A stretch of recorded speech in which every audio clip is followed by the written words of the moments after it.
When I joined Woom, we didn't have them combined. And when we kept trying to create the dream place to work, it was incorporating the customer. And then we just said, let's take a step back and look at the human journey and what things are similar, what things are different based on internal or external. And by far, there are more things in common than different. And so that was, okay, if we're just looking at sort of an employee journey mapping or a customer journey mapping, let's just journey map period for the human experience. And then we can customize the details of it. I'm so excited for this one. This is the one that I've been waiting for. We've got a really inspiring conversation to be had today. This is the third episode of Trust Builders. You're all very, very welcome. Today we're thinking about trust, but we're also thinking about customer joy. How do you inspire those moments of joy? And no better than the fantastic April is joining us today, Managing Director of Woom in North America, and also joined by Alex as well. So I think there's a really nice interlude here. And I think where I want to take the conversation today, you've got a really fascinating background and career. Grew up in Texas, went to Texas University. Your mom sounded like this really inspiring person, teacher and someone who really shaped your values as an individual. There's so much to learn from your background, but I want to start with the Zappos book because I think that connects you to Alex and your experience as senior customer experience manager in Yeti. So maybe if you could link us from being at Texas University right through to Yeti, and I think there's a nice story to be had and a nice alignment there to obviously Alex working for Zappos. Absolutely. Well, and I appreciate your comment with my mom. Is actually her birthday today, so it's a There we perfect go. day to honor that, and There we that's go. very much what I got that beautiful work ethic from. And so I'm grateful for it.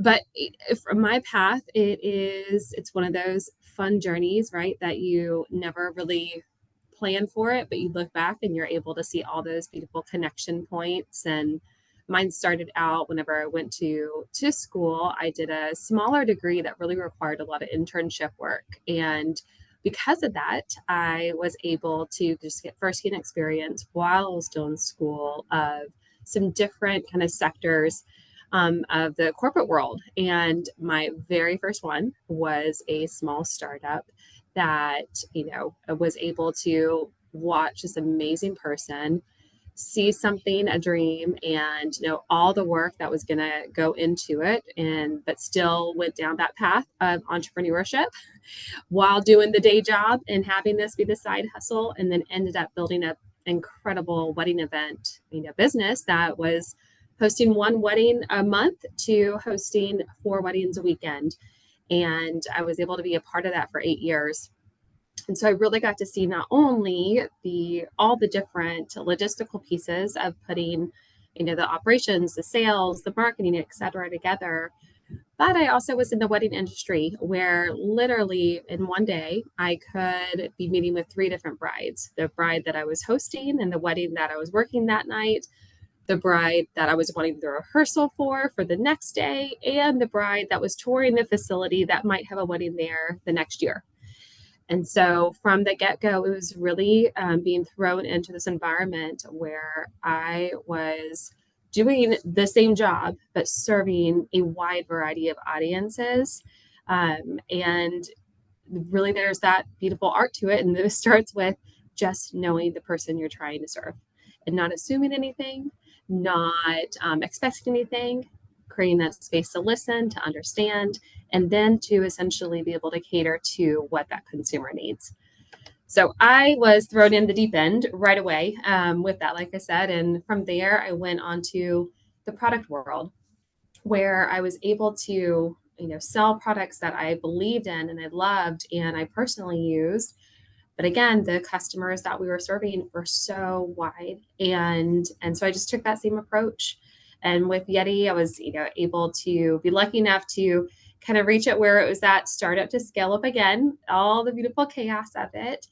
And in the middle of it, we were in that spot where we had thousands of people contacting us from our customer service sides, all the post-purchase journey.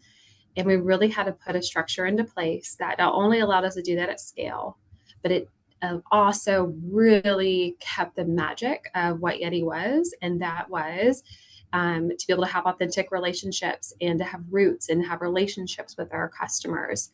And so the challenge was to do both. And that was my first little tidbit of kind of really seeing not only the challenges to do both, but doing both is possible. And then I was lucky enough to find Woom, and that was my next journey. And it took me, Yeti got bigger, and it was kind of that next season. And I really enjoy the startup to scale up season. So I joined the Woom journey 3 years ago, and it has been a journey ever since. So that's my story. Fantastic. And Alex, great to see you. You're looking phenomenal as usual. You're still up in the stakes on the jacket. So I think it's on our third episode. It'd be great to hear your thoughts just as we speak with April and understand some of the key kind of inflection points in her career and her perspective on joining customer and employee experience together. Absolutely, Chris and April, pleasure to meet you. Chris has been building up to this moment. It's really a pleasure. And Chris, yeah, we have to, by episode 3, you have to put on a jacket, man, something more, a little more formal. Yeah. But what's really interesting, I think, Alex, I would love you to kind of lead the intersection between this, that in the experience of Woom, what we have is someone who has thought about the one experience as opposed to separating both customer and employee experience as one. And what's quite interesting is that in recognition of the importance of that, April has been elevated to become the managing director of North America, taking over from founder-led leadership within North America. So want to have a moment to kind of say that that's such an important role for elevating the customer and employee experience. But it'd be good just to kind of tease into that for a second about it's been a 2-year journey to build up this one global experience.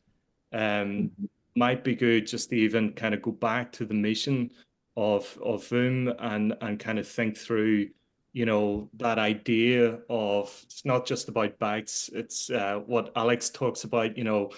Zappos is in the business of providing exceptional experiences and also selling shoes and a whole range of other things. So it seems that Zappos, there's some similarities there, and I would love to kind of get your thoughts on that. Mm-hmm. Is it Chris or April? Yeah, Alex, if you want to build on that, and then obviously April to respond. Absolutely. Well, no, April is our guest. I don't want to, take away from her spotlight, and but I'll add a few things. April, I understand that you did introduce Tony's book to the organization, and now I'm gonna be with Zappos for a decade this summer, and I was lucky to experience Zappos under Tony, for a few years. And observe this, firsthand, the culture and the experiments and all that, and I think it's, what you've been doing is building this, taking these learnings, I assume, and applying them to the startup world. And Tony did all these experiments, and his whole mission was to bring us back to that startup spirit. So the company was 1,500 people, now much more. Bigger, billions of dollars in revenue and so on. How do you bring that startup spirit back?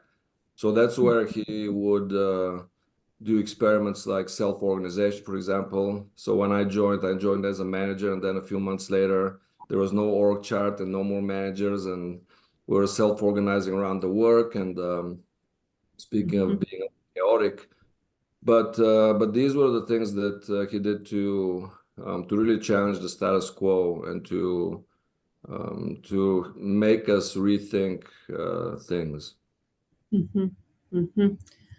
I love that. And I think, I mean, that's very much, going back to that book, where I talked about I had it at my desk over at Yeti. And, whenever I first stepped into this position over at Yeti, I was on the sales side and then transitioned over to the customer experience side. There was a land of things I did not know. I mean, I didn't know, in regards to, how the telephony system worked. I didn't know in regards to the KPIs. I mean, those were things where I really had to learn with that. So I was just hungry for information, right? And I am a reader. I'm a researcher. If I don't know it, I'm going to go find it somehow or ask a gazillion people. And one of the things that very much struck me, though, and when I was really consuming all this information, how do I lead this team properly? How do I show up for them? How do we get the results that we need for the business, but in a way that feels right? And the book, that I picked up, it did talk about the customer experience, but the root of it was the people. I mean, it was almost that yearbook, right? That really it leaned into the stories of the people that were a part of it. And that was very, not only inspirational, but also that beautiful gut check reminder of I can go get the KPIs and all the dashboards and all the beautiful things that we needed. And it had to be centered around the people behind those things. And that was very much that driving force that kept me kind of going back to that. And when I would fall away from it, I would learn some hard lessons. And so I love the book and that's why it lived on the desk. And many people will come by and pick up, I had a lot of books and that was like, oh, what is this one? And even to the point where, I don't know if I shared this with you, Chris, it was, I'm a big goal setter. And, and I goal set to, 5 years from now, these would be it. And it was very much to be able to either partner or learn or, lean into this App's culture. And so it was a foundation nonetheless. Tick off. Fantastic. Done. Fantastic. And I think what's really interesting, if we're to kind of bring it back to culture and the organization you're leading, it puts this idea of unforgettable moments and joy at the center of that. And I would just, as you're thinking about how you build out the experience and how you organize for experience, can you talk us through that and how you went about that and why that has come together so seamlessly in the case of your organization? Absolutely. I don't know if I use the word seamlessly. I mean, I think with anything worthwhile, there is the straight path and there is the zigzag all around, and a little bit bumpy. And I think that's always the path because you learn things as you take this approach that might not necessarily be taken quite, by a lot of others. So I think we come back to the center, right? Our core values here are joy, courage, and responsibility. For woom and the past products I've been so lucky to sell, all of them have been around products that allow an experience to happen. And so already, right, these products really paved the path to an experience, whether it be an outdoor experience for this child's magical first moment to ride a bike, to their first time they're getting to go escape from their parents and have this independence, right? It creates these experiences. And so if we keep that at the center, that is the North Star for us. We also have to recognize what potential friction points or barriers are happening that take away from that experience. And you almost become on that defensive mode. And what we've learned too, it's number one, identifying those things. And number two, building strategy about removing them. And the same thing is for our employees, right? They are joining woom because they are aligned with this mission. They are aligned with how we are approaching this mission. And that in itself, I don't take for granted because I think that's something very special. And we want their experience to be as frictionless as possible. With that being said, again, we're a startup to scale up. It is chaotic. We absolutely don't have things perfect. And so it's, again, centering around what their experience should be here. They're already dedicating hours upon, their day to be able to contribute to our mission. And so to get back to that, it's saying, okay, how can we remove the barriers that are potentially taking away from those joyful moments you have during your workday? And April, I just have a question here because you work for a fantastic company that is mission and purpose based. Mhm. And it is about, like you said, empowering children. It's about affecting their, self-esteem, their self-identity, and all that. You mentioned research. I mean, can you share some stories of when you guys were getting to understand children and families in that context? Any story that stands out that made you kind of, it was an aha moment for you, just a true insight, not just confirming something that you already knew. Mm, I think one moment that happened, gosh, almost 2 years ago, we got a letter from a father, and his sweet daughter had a woom, and I think she's on her third woom, and it was a heartbreaking letter because she had passed away, Oh no. and the father wrote in and said, it's been a process. It's taken me a while to look at the pictures, of our sweet girl, and one, but we did. And just looking back and celebrating these incredible memories that they had with her, he told us it dawned on him as he spread out the pictures on the table that every amazing moment that they captured had a womb bike in it, and he wanted to thank us. It wasn't the shining star of the picture, that was her, but there was always a bike in it. And what it allowed her to do, she was incredible. She, fought for sustainability. She was a trailblazer. And then he said, she really valued, it was joy, courage were two parts of it that I'm like, number one, dang, this product again is allowing these moments to, not allowing, but helping these moments to happen. But number two, it was a moment of there's so much alignment and the customers we get to serve and their values, and then what our internal values are. And so it was, yeah, I think that was one of those very special moments. We all, as an organization, we read that letter, and we all kind of had that moment of pause and just realizing how impactful this work we are doing is, and how worth it is too. Very, very powerful. Thank you for sharing this. Absolutely. That's phenomenal, and I'm sure that was a real watershed moment. I'm sure for Oh yeah. the organization as well, I'm kind of contrasting the letter that talked about wow for Zappos Mm-hmm. as another kind of segue where the customer is actually giving you a new insight about how they Mm-hmm. felt as a result of the service. I'm wondering, Mm-hmm. Alex, just a quick reflection on those pivotal moments. Obviously the getting to wow is now famous as the letter that was written, the email written by the customer about creating a moment of wow. It's Mm-hmm. how do you enable that? How do you give that platform? Are these just spontaneous moments that happen in the customer journey? Sure. No, I mean, here's yet another parallel with the woman April's work, and this is, of course, before my time at Zappos, but it's one of those folklore moments of the origins of Zappos, and now everybody's talking about wow. Now, big, huge companies have these wow advertising campaigns and customer service. Say, how can I exceed your expectations? How can I wow you?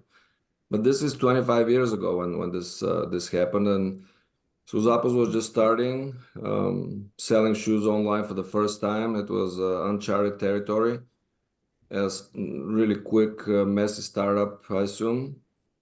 And then one time they messed up an order for a woman that needed shoes for a special event, I assume a wedding or something like that. And imagine, I mean, I tried to put myself in the shoes of those people. There, pun absolutely intended. Of saying, well, we got this unhappy customer where the startup, it's one customer. They could have easily ignored it. But instead, what they did was they doubled down. They overnighted a pair of shoes to her. They apologized profusely and sent her a coupon and so on. So she writes back with the subject line, wow. So 25 years ago, right? And it dawned on Tony and the team then that this is how they're going to win. And I reflect on those moments because we're so much about data now. Everything is data, data, this, data, that. This is hardly data. This is an anecdote. This is a story. And I think we need to acknowledge this other reality of great things happening because of a story and because of an epiphany, and not so much data, right? So I think this is worth thinking about and talking about too. Yeah, and it's just to create a bit of space for the fact that I think the story was kind of a breakthrough moment, and from a narrative perspective about how you embed that in the culture. It's, of course, values or words, but that story really kind of cut through there. So, April, really appreciate you sharing that as well. So, thank you. So really, I think that the impact of aligning around this idea of customer and employee experiences being one, that's definitely paid off for you guys, right? You're now measuring organic growth, and I would love to just, because we often talk about what's the connection between emotion and this idea of brand love you talked about when we talked about, how do you build that with your customers, but then how do you connect that to the bottom line? And I would love to hear how you're thinking about that. It's actually on a organic growth metric, so we'd love to kind of dig into that a bit more. Absolutely. You spoke to a little bit, Alex, in regards to it's the story, right? It's the feelings and it's the data, right? And so because we know we have to have both. And at some point, and one of stepping back, when I joined Woom, Matthias, who was the founder of the US business, he had his keys to success, and the number two one, right? It was the product, and it was to create an amazing customer experience. Right then and there, I'm like, okay, if the founder is prioritizing the customer experience, I already know we have alignment. And so it's less of convincing, right, through data, through all the things. It's more of, I already have that. So we don't have to spend as much time on the foundation. We just go. But that being said, as we grow, it is so important that we have, yes, we know this is the right things to do. We know these things are aligned with our values. We know this is how we want to approach it, but it has to make sense with the things that you are tying with data and and to attribute. So one of the things we're looking for, of course, is that organic growth. And particularly, yes, we are, we are playing in the game of that paid spend and having those things and having this strategy there. That's a part of it. But we are also saying, okay, what does that organic growth look like? How is that shifting? If it's the minority right now, what is our strategy to get it the majority? And in what ways are we doing that? And we know also we're not going to see those things overnight.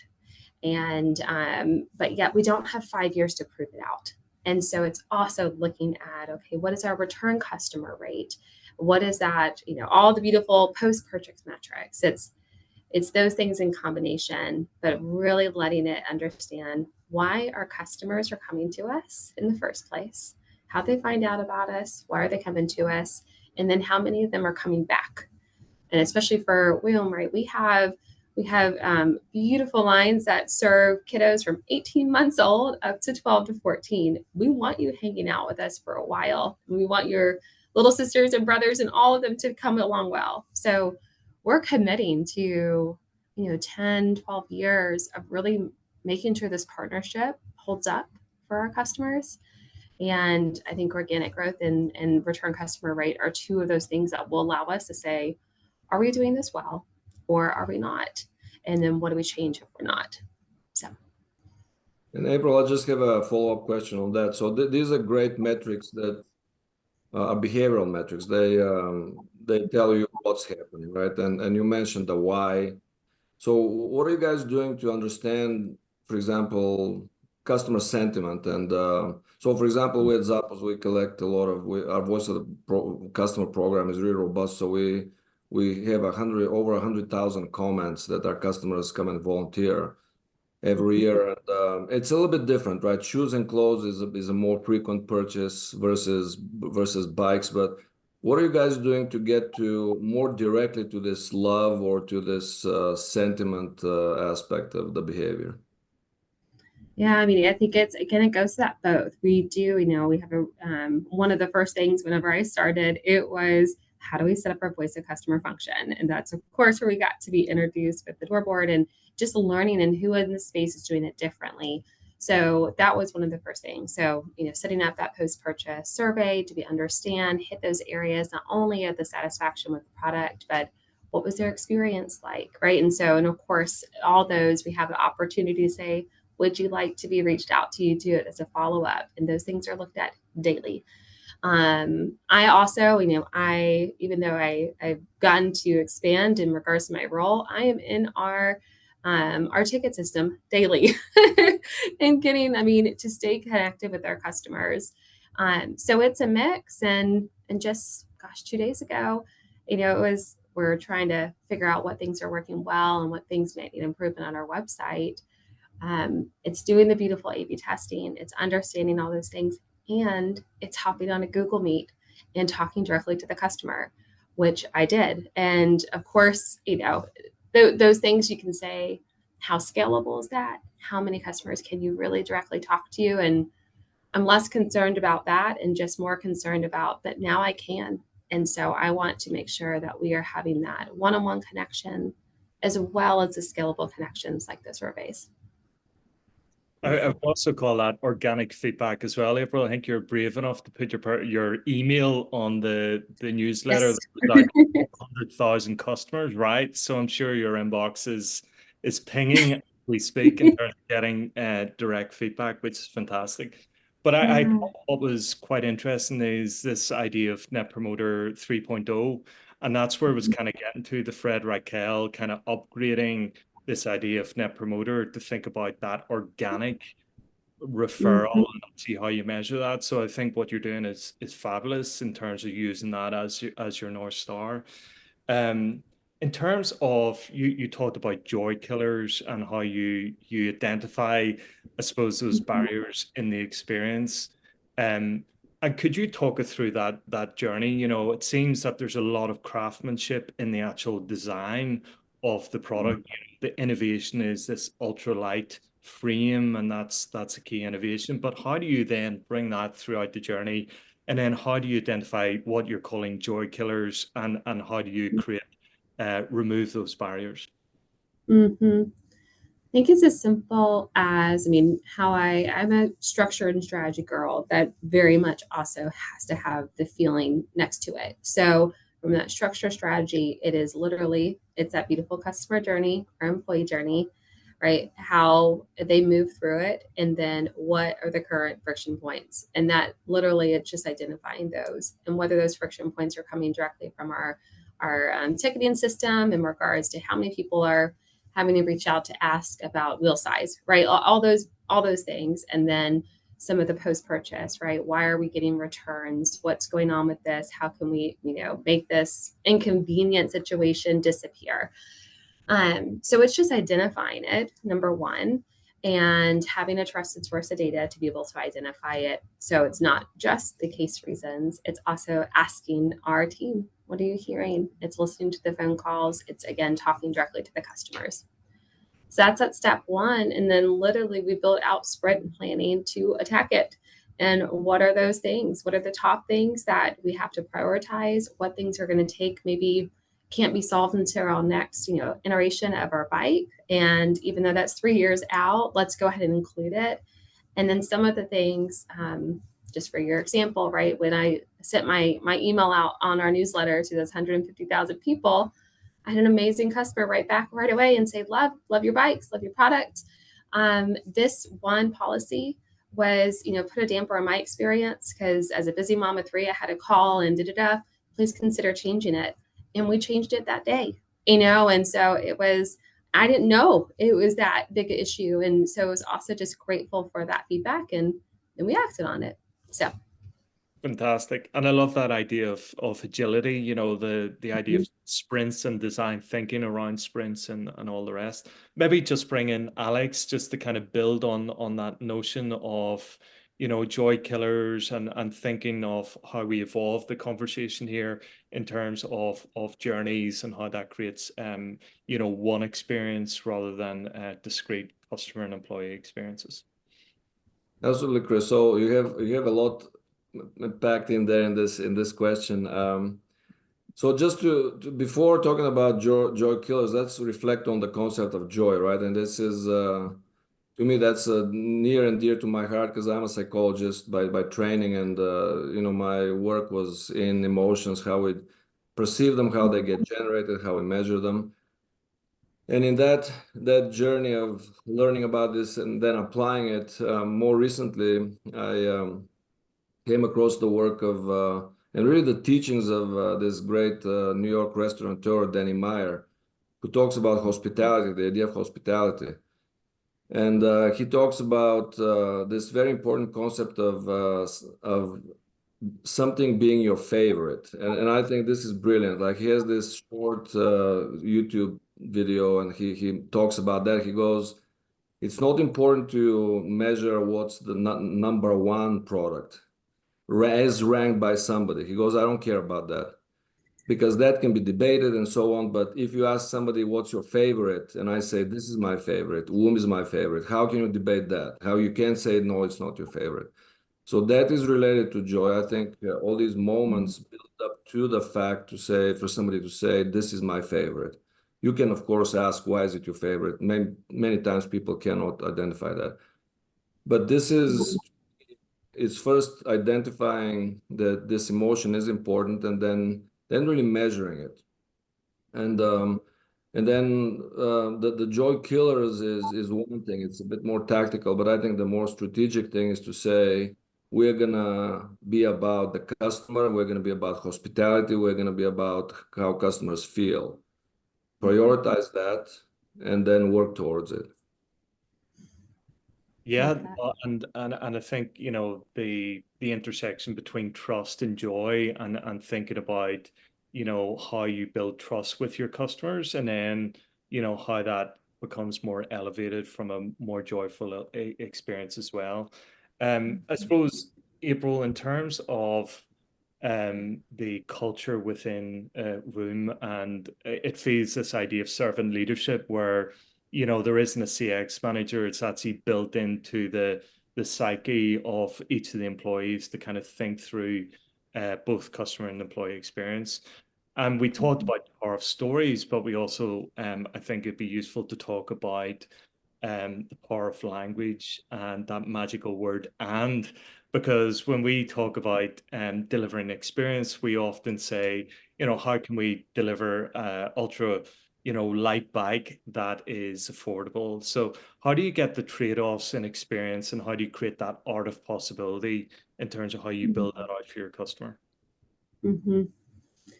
I think, going back to that word and I that was one of, again, going back to Matthias and seeing that customer experience was a top priority. And then also hearing Christian, who was the creator of the product and the designer of the product. It was in one of our first meetings. And he mentioned, I really believe in the word and so right then and there, I'm like, gosh, total alignment with priorities and total alignment with that art of possibility and just really creating space for it and creating not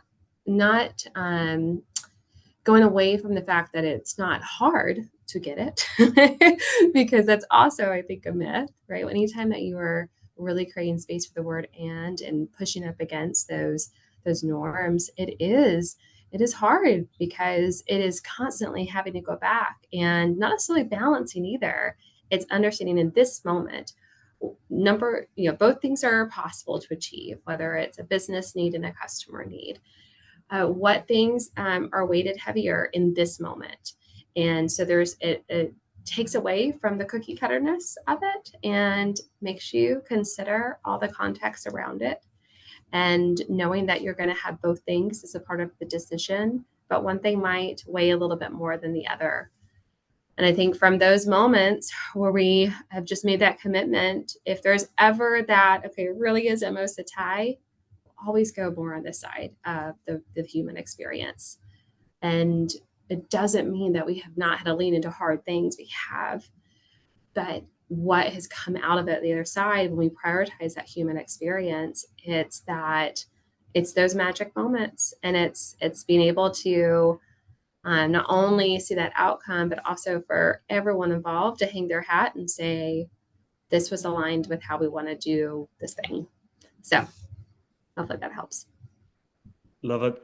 And you mentioned the word human experience, and it's the first time we're hearing, the concept of human experience on the Trust podcast. So I would love, is that how you fuse the idea of both customer and employee experience, that it elevated into this human experience?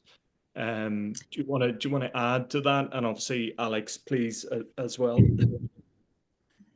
Yeah, I mean, on this side, that was the foundation of this. Of when we first started looking, when I joined Woom, we didn't have them combined, and when we created the space to allow us to think, okay, what does this look like? It actually started with a project of saying we're gonna. I think the project name was creating the dream place to work. Like, we're very practical, and allowing the space to do that. And that was when we kept trying to create the dream place to work.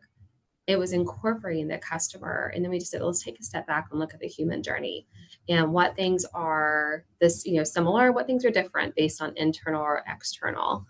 And by far, there are more things in common than different. And so that was, okay, if we're just looking at sort of an employee journey mapping or a customer journey mapping, let's just journey map period for the human experience. And then we can customize the details of it. And that allowed us to be able to kind of hold tight to how we wanted to approach it. There's always someone entering the partnership wanting or needing something, whether it be a product or employment. And then we want them to hang out with us for a long time. And if they leave, we need to understand why they leave or they want to leave. And then how do we bring that back into our plans? And that literally was the loop that we looked at. And I think that keyword is partnership in there, because you can't have and you can't have a human experience unless you have, I believe, the approach of partnership in that journey. Oh, you're on mute. Dollar in the mute box. So yeah, Alex, do you want to kind of build on that notion of partnership with customer? How do you create that openness for partnership, and maybe to build on the point on human experience as just to get your take on that as a concept? Absolutely, Chris. And yeah, I mean, that's why I'm such a big fan of this notion and the metaphor of hospitality, because I think it encapsulates all of this, because it is, in Danny Meyer's words, hospitality is when something happens for you, not to you. That's one of his definitions. And then he also says it's when you are on your customer's side. I mean, it's as simple as that.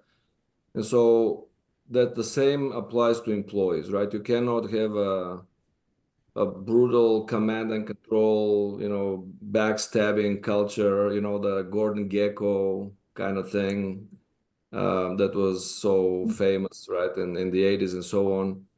And then have a great customer experience in a way. And I think, I mean, I'm sure, April, you can also speak to the specific tactics and rituals within your company, because that's what makes it real. And so for Zappos, it was the specific idea that creating a culture was not just words and was not just corporate slogan, it was actual investment. So what it meant was having a budget for $50 per person per month for us to go and eat and drink together, right? So this was almost mandatory in a way, right? I mean, not mandatory, I'm kind of making fun of it a little bit, but this was encouraged. And then it was the process of hiring people was, Tony had a specific idea of hire great people that you like, that you want to have then dinner with and drinks with. Of course, they need to know what they're doing, but more importantly, you have to be able to like them and be friends with them. And that's a bit controversial for the normal corporate world. That's probably a no-no. That's kind of one of his iconoclastic views of going against the grain. And so when you hire responsible people, good people, kind people, then you don't have to manage them. That was the idea, right? And then that creates this. Then you invest in creating the space and the physical atmosphere on campus to be a place where you want to go in, and it's almost this magical place. And the Zappos campus is like Alice in Wonderland. That's how I I mean, it was every day something magical would happen, and right, story worthy. So these are the specific things that companies can do, because otherwise, if you just put posters on the wall with the 10 core values and that's it, that's fake. Mm-hmm, mm-hmm, mm-hmm. And building on that, April, so how would Voom, manifest the culture in terms of how things are done around here in terms of your culture? Yeah, I mean, a lot of those things that Alex just said were very much when we, even this shift, when we created the experience function, it was the shift from HR to employee experience. I mean, just the language in regards to how we structured was important. And it was exactly that. It was building out, right? What are those creating those intentional spaces, whether it be for connection, whether it be for development, whether it be for opportunity, for feedback, all of those things, just build structure around it. Because I think if it's not represented in either structure or strategy, you run the risk of it not happening. And because people are crazy busy and it's never intentional, it's usually because other things just got in the way. And so is how are you setting ourselves up for success for these things to come to life that you do believe are an important part of it. And then it's also just, again, coming from, I think it's a great comparison of, it came from Yeti that, through the journey was able to create this beautiful office that was custom built and had these really cool fireplaces that you could roast marshmallows with your team, like amazing things. And then coming on over to Woom, again, we were in a different season. Our office is, it's in a business park connected to our warehouse. And so not necessarily that poster child of, the magic office, but it's what's happening in here that we can still contribute to. And it's one of the first things we invested on was a ping pong table because that's what they wanted to do on their breaks, right? And so it's also just understanding what's important to your people. It's those things that I think will help create those magic spots too. And it's putting a picnic table underneath, the tree in the business park that is awesome, and we can have lunch outside. And so it's not allowing the excuse of we don't have these fancy things to to stop us from trying to create those intentional spaces for connection. And that's a fantastic point, April, because it is. And what I mentioned was when I joined Zappos, it was already a tremendously successful company. So, but the point is that when you hire the right people and then let them be creative and let them be themselves, all you need is a table, right? And so they can sit together and have fun. You don't need fancy equipment or a lot of investment. I mean, it may happen in time, right? If there's enough budget but that's to your point about you have the right people, they're gonna find ways to make it fun, right? But Mm-hmm. so for example, Zappos core value number 3 is create fun and a little weirdness, right? So which doesn't it's not literally be weird, but it means be yourself. That's what it means, be yourself. So if you're shy, be shy. If you're loud, be loud, right? Be respectful, of course. So that's one of those things that sets companies like Women's Apples apart, I think, from other companies. Agreed. Yeah, I would love to, I suppose, think about how you lead and maintain that culture. And April, how you show up as a leader is really setting the tenor for the culture at Voom. How do you think about wellness and think about how you prepare as a leader to really showcase that culture and bring it alive through how you enable people to be their very best. So we'd love to hear about that self-maintenance as a leader in terms of how you lead that idea of experience in an organization. Mm-hmm. I think what I try to do, and it's a lesson that I've learned and I probably keep on learning, is I very much used to think, I had to hide, everything had to look good on paper for me to be accepted into the room or the space or the table, right? I had to seem like I had it all together. And And I do a good job of organizing, but I tell you what, I'm also a really busy mom of 3 kids that have like 1,000 after school activities. Like, um, and I have this amazing team that I have committed to serving and supporting and trying my darndest to help lead to these really amazing mission and goals that we have.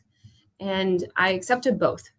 And sometimes those things are going to have conflict with each other. Sometimes I am just going to need to go for a run before I can tackle that monster to-do list. And it's number one, being truthful about those things and sharing it openly. And my team jokes, I do a weekly Slack out to the org. And yes, we talk about metrics, but I also just share a little bit of that personal, stuff that's going on too. And it's a part of it. And so I think that's one of the ways. I'm not going to pretend like I have everything down pat. I've learned a lot. I share what I've learned, especially to my team members who are at the beginning of their career and questioning how do you balance it all. And I share the absolute truths with that. And then I also share when things aren't so rosy and there's competing priorities and the conflicts, and bring them into it. And then lastly, again, going back to that structure and strategy, it's knowing these things are going to come up, and we have a thing called reflect and set. And I have all my direct team members, you put on that calendar, when is your reflect and set day? When are you literally not doing your normal stuff? You're still working, it's still work. But it's going away from the office. It's getting into a space that is allowing you to be in your thrive zone. It's spending half a day on reflection and half a day of setting intentions for what's to come. And so it's incorporating those things in it that also, I think, have let us enjoy the crazy and the chaos and have that space for that wellness and that moment of pause. Oh, you're muted. Yes, I'm I'm getting I love this. I think that it's a really important point just to think about, well, behind, and I think in Zappos' case, she shifted from Tony Hsieh to the CFO being the main leader, and the importance of different leadership styles, and building on April's point about the communication and setting the tone for your team. And I love that idea, April, the thinking time, the reflect and set. I think that's fantastic. Contrasting, is there any additional points, Alex, in terms of this maintenance? If we're thinking about the maintenance of trust, the maintenance of joy in an organization, how should we think about that in contrasting leadership styles that you have observed? Absolutely, Chris. I think, what you mentioned was absolutely essential, really beautifully put. I think, trust is built on, and that word is overused, authenticity, but to me is the match between your words and your actions. And the fact that again, this core value of bring your whole self to work. This was Tony and the teams, and our current CEO, who's a great Zaponian of 15 plus years now. Very humble people. Very like, ego is not in the way, and you bring in your whole self, and you basically acknowledge, like you said, April, that the reality. I have a family, and I have this work, and this is it. And to me, when you start doing that corporate double speak and all that language that is meant to veil things and to create this illusion and of a superhero or whatever, superhuman, that's where things start falling apart. So in a sense that to say, I'm busy, right? What does that mean, busy? We all have 24 hours. Like, I don't have time for this. It's not, don't say that. We have time. We have 24 hours exactly as human beings. So the fact is being transparent, saying this is how I spend my time. I spend time at work and I spend time with my family. And it's not going to be every day 8 hours of this and 8 hours of that. It's going to vary.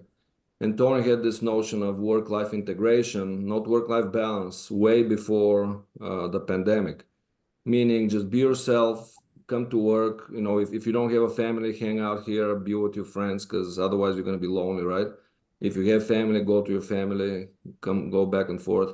I think that's the key, is to be transparent, to say, look, I have a family emergency, so you guys handle it. I'll be offline for the next few hours because I have a family, and not be that my calendar is blocked and I'm working on busy things while as you're taking care of family things, right?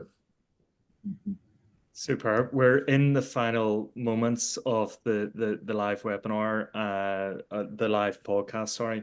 I'm going to some of the questions that have come up.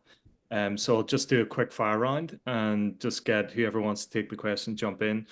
And this is a question we'd love to hear April and Alex's take on proactive approach and how do you implement it, especially in employee experience. So a proactive approach in terms of building employee experience, customer experience, any suggestions there? And then a follow-up question on that from Susan. Hi, Susan. Susan, is how would you apply that to a virtual environment as well? So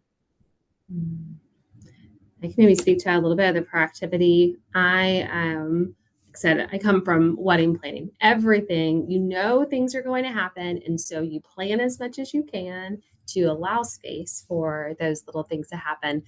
And that's exactly it. I mean, we very much, we do that very much, that 3-year zoom out, that 1-year zoom out, and those quarterly zoom outs, and building what do we want to happen in 3 years, and then back ourselves into it. Not just what do we want our sales to be, but it's very much how do we want to get there. We have to know that sales number. That's important, but how we want to get there, and then literally building that into our strategy planning. And we use OKRs here at Woom, and it's been a beautiful way to be able to waterfall, not just what are we trying to do, but what are the results if we accomplish it. And sharing that's open to the full organization. We go in depth in regards to what those strategies are in each of those sub-functions, and then also what the intended outcome is and how we are tracking to it. Like I said, on that weekly email, we know exactly how we're doing to it and what things have red flags and what are we doing about it and what things are smooth sailing. So it's all in the strategy. any additional points, Alex, before I go to the next question?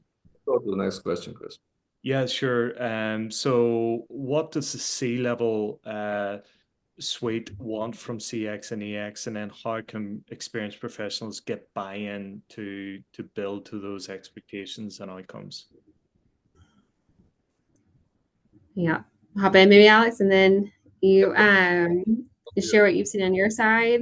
I mean, that is number one, is it's being really truthful of what do we want and how are we going to get there, and what those hows, getting that alignment and commitment. And so, because we can all sit around all day long and say we want to have, of course, we want to have a great customer experience, but we say, okay, these are the things that are going to contribute to it. And this is the financial investment. This is the resource investment. This is the technology investment, right?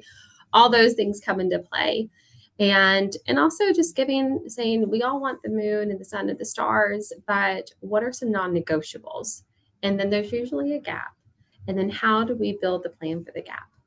And I think that's been a successful way to combine what we want and what we can do, or what we're choosing to prioritize to do, and making sure that we're all super aligned. If we steer from that, what's the impact to the business? What's the impact to the employee?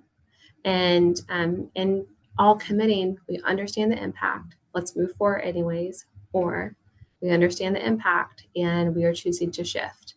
So I think that open line of communication that's everything.